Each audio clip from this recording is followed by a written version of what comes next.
eenyu waliin hidhata qabdi. Ergama kana eenyutu itti kenne gaafii ummata Oromooti. Dubartiin tun dhalattuu magaalaa Ambooti. Garuu afaan Oromoo haasa'uu akka hin dandeenyedha odeeffannoon dhimma ishee irratti qabu kan mul'isu. Abbaan ishee argate lubbuun akka hin jirre akkasumas isheenis yuunivarsiitii Amboo irraa diviloopimentii edda maanaajimentiidhaan akka eebbifamtedha ragaan dhimma ishee irratti Oromoon walitti qabate nus walitti qabanne. Gara Finfinnee akka ishiin galte kan godhe ammootu nama maqaan isaa Yohaannis Mitikkuu jedhamudha. Yohaannis Mitikkuu eenyu? Yohaannis Mitikkuu bulchaa godina Amboo durii ture. Bakka bu'aa paarlaamaa uummata Amboos ture. Amma ammoo humna tikaa magaalaa Finfinnee fi nama aangawa ol aanaa paartii Biltsiginnaa yookaan ammoo paartii muummicha ministeeraa dhiheenya kana hundeesse keessatti nama amanamaa fi nama waan muummicha ministeeraa itti kenne hojiirra oolchuun beekamuudha. Namichi kun Profeesar Mararaa Guddinaa fa'a wajjin filannoo irratti hirmaatee sagalee paartii Profeesar Mararaa Guddinaa fa'a hatuun TPLF nama kennaa turedha. Wantoonni badooma isaa eeran baay'eetu jira. Yeroo ammaa kana Yohaannis Mitikkuun haadha Laamroot wajjin walitti dhufeenya akka qabuudha kan qoranne. Namni kun ajjeefamuu aartisti Haacaaluu Hundeessaatiif nama haala mijeesse yoo ta'u yeroo bakka ajjeechaa poolisoonni Oromiyaa dhaqqabanitti Laamroot to'achuuf yeroo jedhanitti akka ishiin hin to'atamne kan godhe qaama poolisii magaalaa Finfinnee kan achi ture kan ajaja Yohaannis Mitikkuu irraa fudhateedha. Hanga aduu har'aatti bakka Laamroot buute namni beeku hin jiru. Waamamtees hin gaafatamne. Kunis ergamni ajjeechaa gooticha Oromoo aartist Haacaaluu Hundeessaa irratti ifatti kan labsame akka inni addunyaa tanarraa badu kan taasifamedha. Kanaan wal qabatee Laamroot Kamaal maaliif aartist Haacaaluu Hundeessaa du'uu isaa eenyu akka dhahe maaliif ragaa bahuu dadhabe? Qaamni mootummaa qaamni nageenyaa kan battala sanitti achi ture dubartiin Laamroot Kamaal jedhamtu tun akka to'atamtuuf akka hin to'atamneef maaliif dhookke? Kun gaafii keenya hunda. Diraamaa mata dureen sansalata dabaa jedhamu kun reeffa Haacaaluu Hundeessaa halkan walakkaa qorannaaf gara hospitaala Paawulos geesse. Turtii sa'aatii 4 hospitaalicha keessa turetti rasaasa isa dhooyte reeffa isaa keessaa baasuu hin danda'amne. Akkaataa diraamaa hojjetanii gad bahansaniin xiyyiitiin reeffa isaa keessa jirtu sun yoo kan reeffa isaa keessaa baatu kan ta'u taate eenyu akka dhahe irra gahuun akka danda'amu waan beekaniif reeffa isaa keessaa xiyyiitii san baasuu hin barbaanne warri aartisti Haacaaluu Hundeessaa du'aan uummata Oromoo dhabsiise. Ergamni itti aanu kan Yohaannis Mitikkuuti. Itti gaafatamaan humna tikaa magaalaa Finfinnee kun magaalaan Finfinnee dhimma kanaan wal qabatee akka hin to'atamneef atantamaan reeffa Haacaaluu Hundeessaa magaalaa Finfinnee keessaa baasuudha ture. Dachiin bariitee osoo sa'aatii 12 hin gahin reeffi hospitaalaa bahee gara Amboo qajeele. Yeroo kana ture Jawaar Muhammad, Baqqalaa Garbaa, Hamzaa Booranaa fa'a reeffa wajjin gara Ambootti kan qajeelan.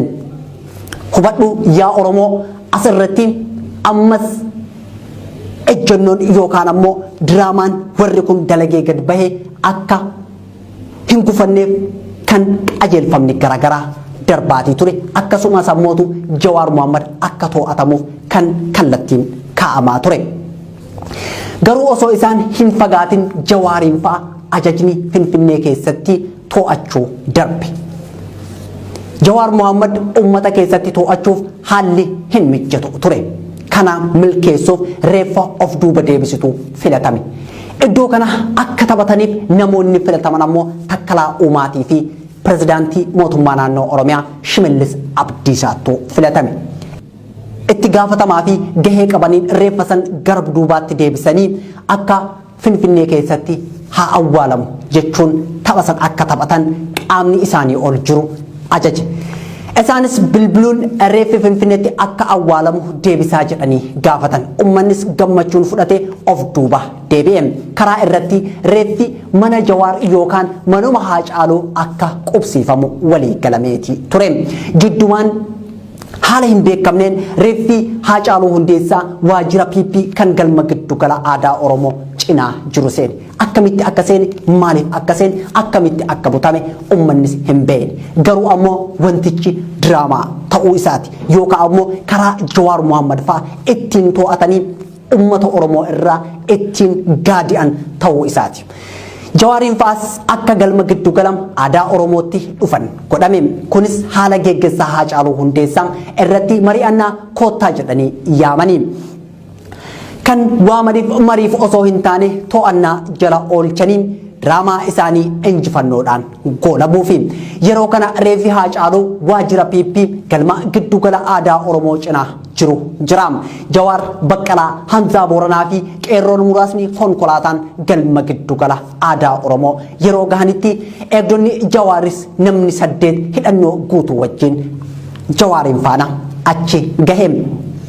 Yeroo kana hunduu mootummaan Haacaaluun Finfinneetti awwaaluuf murteessuu isaatti gammadanii turan. Yeroo kanaan Jawaariin fa'a gara iddoo giddu gala aadaa Oromoo karaa VIPtiin akka seenan itti himame. Ammas Jawaar fa'a sansalata isaan nyaachuuf diriirfame irra jiraachuu isaanii hin beekne ta'a yookaan ammoo beekanii wanti dhufe haa dhufu jedhanii kan itti seenan ta'a. Wanti beekamu hin jiru. Sirna geggeessaa gooticha sabaa aartistii Haacaaluu Hundeessaa irratti mari'achuuf akkuma ajajameen karaa VIPtiin gara dallawa galma giddu gala aadaa Oromoo seenanii. Akka Jawaar fa'a yaadanitti sirni geggeessaa gootichaatiif galma giddu gala aadaa Oromootti mari'atamuu hedaadha. Yeroo isaan balbala yookaan dallawa galmaa seenan poolisiin Oromiyaa akka Jawaar fa'a konkolaataa keessaa ba'an gaafate. Eegdonni Jawaar akka hiikkataniif poolisiin Jawaariin hiikkachiisi jedhanii akka itti himan odeeffannoon yookaan ammoo iccitiileen achirraa dhufan hedduun isaanii ni mul'isu. Jawaaris akkuma poolisoonni itti himaniin akka isaan hiikkatan eegdota isaa ajaje. Erga eegdonni Jawaar hiikkatanii booda poolisiin Oromiyaa namoota isa wajjin jiran Baqqalaa Garbaa maatii isaa dabalatee namoota 35 to'annaa jala oolfamuu itti hime. Garuu poolisiin Oromiyaa ajajatu itti kenname malee Jawaariin fa'a to'annaa jala oolchuu hin barbaadu ture. Kunis kan mul'isu Jawaariin fa'a sababa maaliitiif isaan to'annaa wanti isaan balleessan maali jedhanii wal mormaa turuu isaaniiti. Akkuma nama kamittuu sirna awwaalchaa gooticha ilma Hundeessaa Boonsaa irratti hirmaachuuf dhufe sababa kanaan poolisiin qaama gubbaa irraa isaan ajaje mormaatii turani. Yeroo poolisiin Oromiyaa Jawaariin hidhuun sirrii miti jettee qaama isaan ajaje falmuu eegaltu Kolonel Abiyyi Ahmad poolisii federaalaa ajajuun Lagahar bakka galmi giddu gala aadaa Oromootti argamutti qajeelche. Poolisiin ajaja Abiyyiitiin dhufe kun waan nama argisiistu irraa mul'ata. Jawaar Mohaammed lubbuun qabanii yoo dadhaban ammoo galaafatanii deebi'uudha. Wal mormiin poolisii diktaatara Abiyyii fi poolisii Oromiyaa jidduu tureen dhukaasni banamee poolisiin Oromiyaa tokko lubbuun yoo darbu kaayyoon dhukaasaa poolisii federaalaa Jawaar Mohaammed wal jijjiiraa dhukaasaa keessatti galaafachuu ture. Yeroo kana Jawaar qarootummaa isaatiin fayyadamuun haalli deemaa jiru waan fokkisaa ta'eef Baqqalaa Garbaa wajjin jidduu seenuun dhukaasa dhaabsee ofii isaatiif dabarsee poolisii federaalaa kan Abiyyi ergeef of laate. Yeroo kana marsaan hawaasummaa fi uummanni Oromoo hundi Jawaar fa'a marfamuu dhagahem. Garuu yeroo san poolisiin federaalaa Jawaariin eegdota Jawaar Baqqalaa Garbaa fi maatii Baqqalaa Garbaa Hamzaa Booranaa fi namoota biroo to'atuun iddoo garaagaraatti hidhee ture. Wayita kana reeffi Haacaaluu Hundeessaa karaa duubaatiin dho'isaan bahee helikoophteraan fudhamee Gudar bakka faabrikaa xiyyiitiin itti oomishamu san biratti buusuun achi booda ammoo konkolaataan fudhamee Amboo geeffame. Karaa biraatiinis ta'uu danda'a reeffi Haacaaluu Hundeessaa walumaa galatti fudhamee Amboo geeffame. Ergamni biraa kan itti aanu akka uummanni guutummaa biyya sanii keessatti odeeffannoo hin arganneef intarneeta ugguruu OMN cufuu ture. Kunis battala sanitti raawwate. Gaazexeessitoota mana hidhaatti guure. Wanti Wallaggatti ta'u, kan Arsitti ta'u, kan Baaleetti ta'u, kan Shawaa Jimma Walloo Kamisetti Harargetti ta'u akka hin beekamneef gochi intarneetaa fi OMN cufuu kun raawwatame. Ammas diraamaan hin dhaabbanne.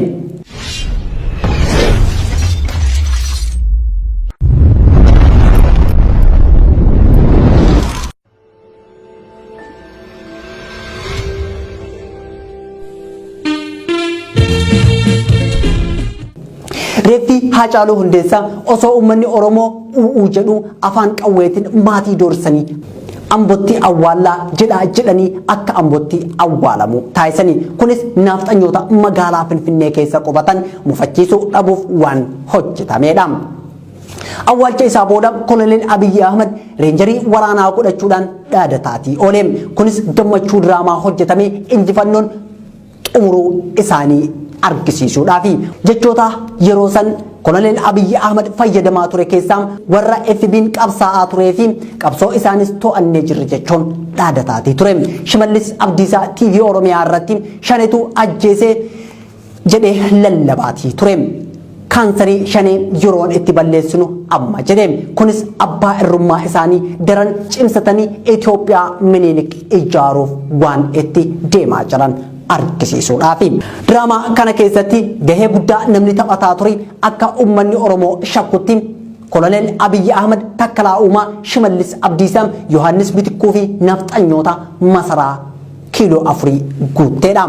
Iskiriptii diraamaa kanaa kan barreesse Daani'eel Kibrat yookaan ammootu nama biraa ta'uu danda'a. Sababbiin isaa yeroo baay'ee irra deddeebiin kan Oromoo arrabsiisaa ture nama Daani'eel Kibrat jedhamu kana akka ta'e wal nama hin gaafachiisu.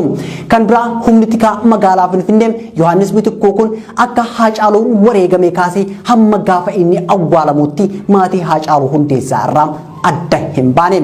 Kunis akka maatiin kun uummata Oromoo wajjin wal argee waa'ee awwaalcha ilma isaanii irratti hin mari'anneef waan godhamedha.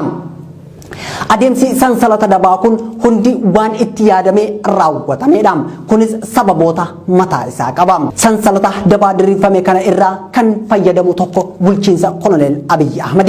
Bulchiinsi isaa akkuma duratti kaafne fulbaana 30 booda aangoo heerummaa hin qabu. Osoo uummanni mormu al seerummaan aangoo mootummaa dhuunfate. Kanas Jawaar Mohaammed dabalatee uummanni Oromoo guutuun falmaati ture. Namoota aangoo isaa kana morman hundaa du'aa fi hidhaan adabee aangoo isaa irra turuuf gochaa hojjetaa turedha. Kan biraa ammootu artisti Haacaaluu Hundeessaa yeroo lubbuun jirutti masaratti yaamamee akka muummicha ministeeraa wajjin mari'ateen odeeffannoo yookaan iccitiin bahaa jiru ni argisiisa. Yeroo sanittis muummichi ministeeraa marii daqiiqaa 10 artisti Haacaaluu Hundeessaa wajjin taasiseen waggoota 10 dhufan kana kan bulchu ana kanaaf bulchiinsa kiyya hin mormin yoon didde waan sitti argisiisu jira akka inni jedhe iccitiin achi keessaa bahuu ni argisiisa. Kunis kan raawwatameef waan artisti Haacaaluu Hundeessaa sirna isaa mormaa tureef diraamaa kana keessatti isa galaafachuu filatanii. Warra Itoophiyaa ijaaruu barbaadu, warra biyya san balleessuu barbaaduu fi warra siidaa Minilik akka hin buqqaane barbaadu ajjechaan artisti Haacaaluu Hundeessaa irratti raawwatame kun isaaniif bu'aa olaanaa argamsiisa. Kan biraa ammootu warra sabboonummaa Oromoo arguu fi dhaga'uu feene kanneen akka Abiyyi Ahmad fa'a ajjeefamuun artisti Haacaaluu Hundeessaa bu'aa guddaa qabaafi. Warri kun ajjeefamuun Haacaaluu isaaniif hara galfiidha, boqonnaadha. Haacaaluun ajjeefamuun kaayyoo isaanii tan Minilik ijaaruu keessatti shora qabam. Haacaaluun uummata Oromootiif mallattoo biyyaalessaa akka ta'ee fi wallee isaatiin uummanni akka dammaqu waan beekaniif bakka san jaamsanii kaayyoo isaanii tarkaanfachiisuuf waan hojjetanidha. Kanas ta'e sana artisti Haacaaluu Hundeessaa lubbuun isaa dabarte har'aam Jawaar Mohaammed, Baqqalaa Garbaa, Hamzaa Booranaa akkasumas hooggantoota adda bilisummaa Oromoo fi qeerroon hedduun mana hidhaa bulchiinsa Abiyyi Ahmad jalatti hidhamanii dararamaati jiru. Uummanni Oromoo kutaalee Oromiyaa hunda keessatti guyyarraa gara guyyaatti raayyaa ittisa biyyaa humna addaa poolisii Oromiyaa dhiheenya eebbifanii bahan kan afaan halagaa qofa dubbatan isaan uummata Oromootti bobbaafamanii halkanii guyyaan uummanni Oromoo wareegamaatii jira, hidhamaa jira, akkasumas reebamaa jira, qaamni isaas hir'ataatii jira. Kunis ta'ee jedhamee waan mootummaa biyya bulchaa jiru kanaan raawwatamedha. Yeroo ammaa kana bulchiinsi Dr. Abiyyi Ahmad Itoophiyaa keessatti olaantummaa abbaa irrummaa isaa mul'isuudhaan hanga maal fiddan maal taatan jechuutti nama gaheedha. Artisti Haacaaluu Hundeessaa Finfinnee keessatti akka hin awwaalamneef nama ifaan ifatti baaseedha. Kunis akkuma duratti jenne magaalaa Finfinnee akka uummanni Oromoo hin to'anneef akka ummanni Oromoo eenyummaa isaa magaalaa Finfinnee keessatti hin argisiifnee fi nama jaalatuu fi mallattoo qabsoo isaa kan ta'e artist Haacaaluu Hundeessaa Finfinnee keessatti akka hin awwaalleef gochaa raawwatameedha. Kanas ta'ee sana mootummaan Itoophiyaa artist Haacaaluu Hundeessaa ajjeesee har'a hooggantoota siyaasaa Oromoo mana hidhaa keessatti adabee jira. Ummanni Oromoo yeroo amma kutaalee addunyaa hunda keessatti mormii Abiyyi Mastigoo yookaan ammoo Abiyyi aangorra haa bu'u haqni Haacaaluu Hundeessaa haa argamu jedhu geggeessaati jira.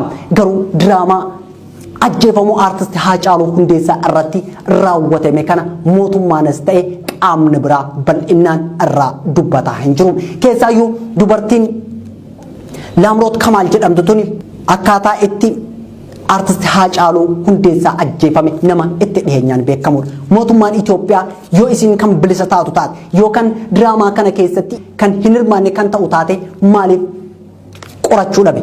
Maaliif dhiyeessuu dhabe? Maaliif ragaa baasisuu dhabe? Kun gaafii uummata Oromoo hundaati. Kanas ta'e sana artist Haacaaluu Hundeessaa wareegamee jira. Maatii fi uummata Oromoo hundaa jajjabinna hawwa.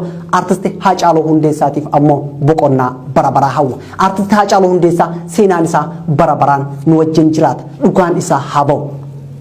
Qophiin sansalata dabaa Dr. Abiyyi Ahmed yookaan ammoo Koloneel Abiyyi Ahmed bulchaan Itoophiyaa diriirsee artist Haacaaluu Hundeessaa ittiin galaafate kan hanga ammaatti daawwatan ture. An kan qopheesse Siraay Sabaaf ogeessi kaameraa fi editarri Abdii Jamaal Lafaana ture. Waan nu daawwattaniif galatoomaa ulfaadhaa horaa bulaa deebana.